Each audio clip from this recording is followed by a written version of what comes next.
Hi, my name is Carol Middleton, and I will be presenting my older adult oral video presentation. So the first stage of the developmental stage is through Erikson. The eighth and final stage of Erik Erikson's biopsychosocial theory of development is that of wisdom. This stage begins around age 65. The crisis of this stage is the struggle between integrity and despair. James and Zarit found that ego integrity, as measured by a 16-item scale developed by Reif and Hayek, negatively predicted depression in the lives of older women. Ego integrity was highly correlated to indices of psychological health, including self-acceptance, environmental mastery, and growth, as well as positive relations with others.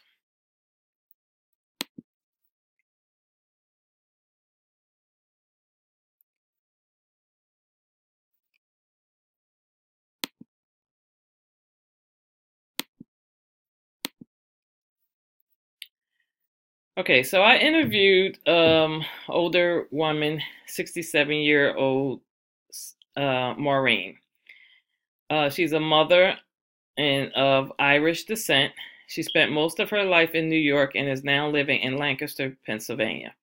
When she reached the age of 65, she was living on Social Security disability in an apartment of her own in a community where she had lived for the last 25 years, surrounded by family and friends.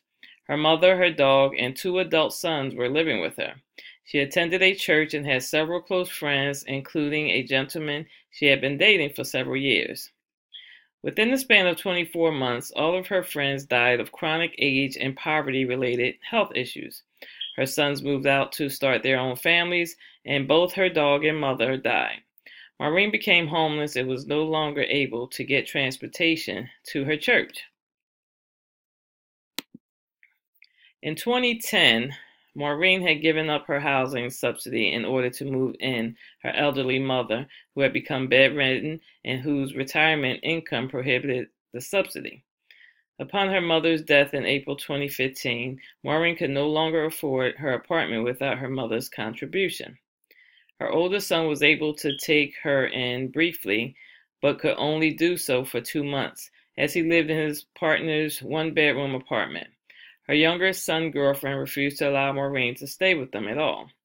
Maureen became homeless in June of 2015. This caused her to become temporarily depressed. Homelessness in older adults. Mary Beth Shin, 2007, found that over half of older homeless adults had led previously conventional lives. Their homelessness was caused by a confluence of multiple risk factors causing a cascade of events, rather than just one event. Disability and economic and human capital were not significant predictors of homelessness in this population. The most significant negative predictor of homelessness was social capital. Relationships with adult children who had housing was the most significant protective factor. A Koshner found low socioeconomic status predicted incidence of depression in older adults. Maureen's experience fits all of these above findings.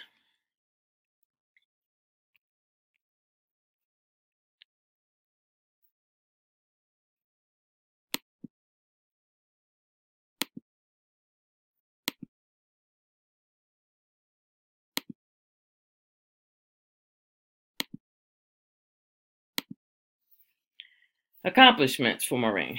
During these series of traumatic life stressors, Maureen demonstrated great resourcefulness and resilience. Despite the many health problems she'd had, including hepatitis C, chronic obstructive pulmonary disease, degenerative disc disease, a pacemaker, diabetes, and a major depression episode, Maureen chose not to stay in the city's emergency shelter after the first night because she did not feel safe there. Instead, Maureen walked 5 miles to the suburbs where she had lived, and where she kept a small storage unit. She snuck into and slept in the storage unit at night, and she walked a mile down the highway every morning with her laptop to spend the day in the county library. At this point, Maureen explained how she was looking up resources for herself.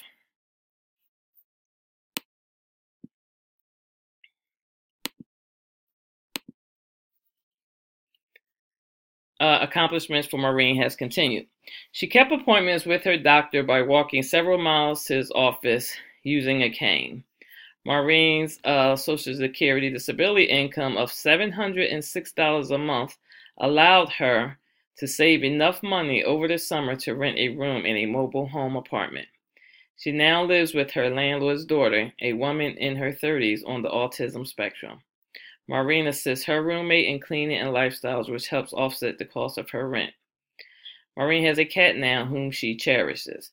So in Maureen's case, she did find resources, and which sometimes is hard to do, to find a good place, stable place to stay. So in return of her rent, not so much rent, she helped a young woman, 30 years old, in caring for her. So sometimes older people come in, they can come in handy and find little things and help you just as much. If this girl's 30 years old, her mother wasn't willing to, really take care of her because she's 30. So Maureen took on that responsibility for her, which helped both of them in that case. Okay, so her accomplishments continued again. She maintains a relationship with her younger son, who helps her by giving her rides sometimes. Though she has always been closer to her older son, who's gay, they have grown even more emotionally close.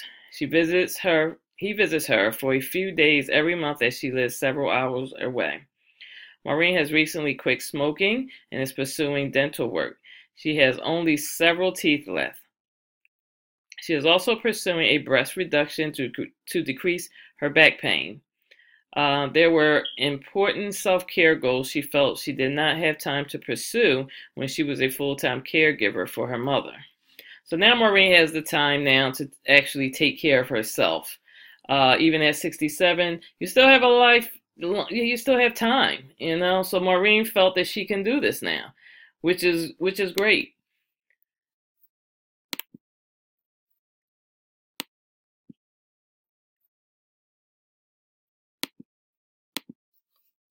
Okay, so the resources Maureen found. Maureen views her internal resources as essential to her overcoming homelessness and her mother's death.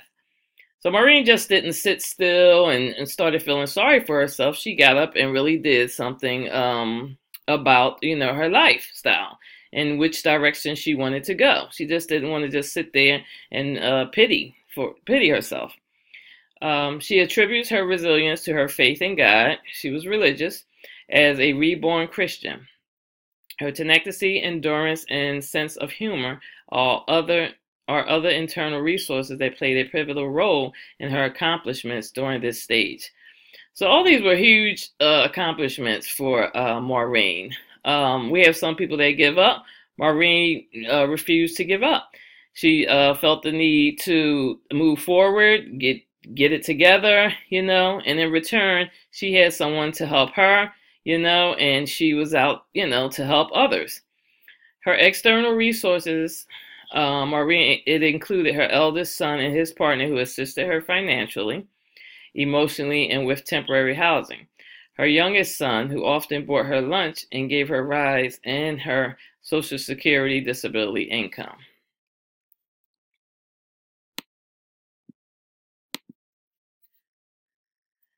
Psychosocial crisis resolution. Older adults reflect back on their lives and take inventory of their success. Some may do so with a sense of fulfillment, contentment with their contributions to society, and prepare for the end of life with a sense of well-being and peace. And if the crisis has not been resolved, they may instead be filled with despair over losses, self-perceived failures, and fear of death. I've seen that often in cases within my family. Other family members get sick, and if they're the same age and they're used to being around each other, they pick up the other habits and start feeling sorry for themselves and just never try to fulfill or do anything motivating, you know. Okay, so it's a psychosocial crisis resolution. James and Zaret found that among older women, generatively significantly predicted ego integrity, as did being proud of one's children. Ego integrity was also related to how close they are currently with their midlife offspring. Maureen experience fits with these results. She is satisfied with her midlife career at a woman and babies hospital. She is proud of her children, especially the oldest son who attended an Ivy League university and with whom she enjoys spending time with. Maureen's religion has also played a strong role in facilitating the resolution of this stage's crisis. She describes herself as happy and at peace. While interviewing Maureen, this is definitely what I saw. She was definitely happy, at peace. She spoke about her sons a lot. She was definitely proud of her oldest son who attends college in Pennsylvania, in Philadelphia. And she loves the closeness that they have now. Okay. Psychosocial crisis resolution. Maureen dropped out of school in the ninth grade and became addicted to heroin as a teenager. She went into a recovery program before she had her two children. She was never married, never learned to drive. These factors marginalized her, which has affected her ability to find, gain, and keep employment throughout her life. She enrolled in a welfare to work program in the 1990s and entered nursing school. She was able to finish, however, due to absences related to her being sick from hepatitis C. She eventually found work as a housekeeper at a women and babies hospital. She worked there for her midlife until the time when she became disabled.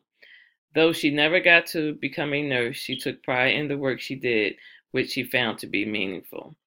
Maureen's story was pretty much sad for me, but in the end, it was comforting. Okay, to know what she has gone through. Being a heroin addict, she knew nothing about raise children or anything. So she said it was one good thing that she didn't have children during the time she was on heroin. So she was definitely struggling with that. She didn't want to have children. She was on no birth control during those times either. So it worked in her favor.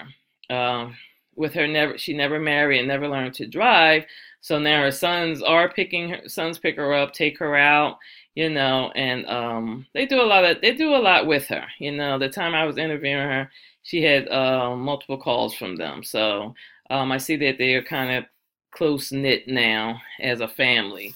With her not becoming a nurse, she was distraught about that, but she knew that the what held her back from that, So she always told her children to move forward and never let anything hold you back. She told stories to her children all the time so they wouldn't get caught up as she did.